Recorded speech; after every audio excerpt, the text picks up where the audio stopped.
নমস্কার, রূপসী বাংলার পর্দায় সুরে তালে ছন্দের আরো একটি নতুন পর্বে আমি পিয়ালি আপনাদের সকলকে জানাই স্বাগত। সুরে তালে ছন্দে এগিয়ে চলেছে নিজের ছন্দে। আর আমরা কিন্তু সেই প্রত্যেকটি পর্ব সাজিয়ে রেখেছি আমাদের ভারতের একেবারে সমৃদ্ধ একটি বিষয়, কীর্তনকে নিয়ে। আজকেও তার কোনো রকম অন্যথা হবে না। সমস্ত নিয়ম মেনে, সময় মেনে তাই আমরা হাজির রূপসী বাংলার পর্দায়। আমি পিয়ালি, আর আমার সঙ্গে প্রধান বিচারক মণ্ডলীর আসনে যারা রয়েছেন তারা আপনাদের সকলের ভীষণ শ্রদ্ধার, ভীষণ পছন্দের। আমাদের সঙ্গে রয়েছেন পণ্ডিত সত্যজিৎ বন্দ্যোপাধ্যায়, নমস্কার। রয়েছেন ডক্টর শান্তা দাস, নমস্কার। রয়েছেন কীর্তনিয়া বিষ্ণুপদ সাহা, নমস্কার। আর সাথে রয়েছেন আপনারা।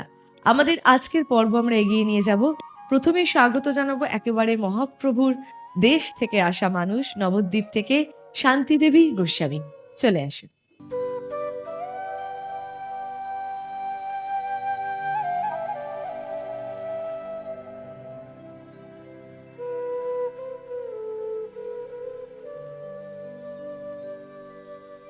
আজ শ্রীধাম বৃন্দাবনে প্রাণী গোবিন্দ আমার সুবল সখার সঙ্গে বিনোদ খেলায় মেতে আছে।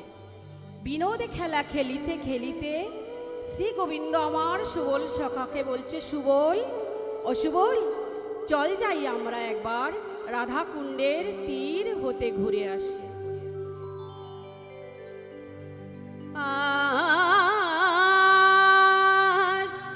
সুবল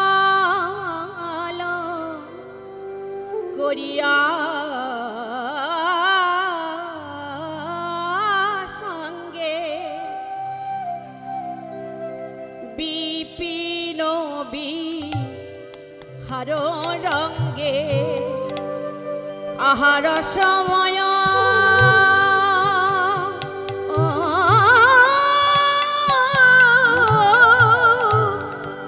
বিধগত শ্যাম হে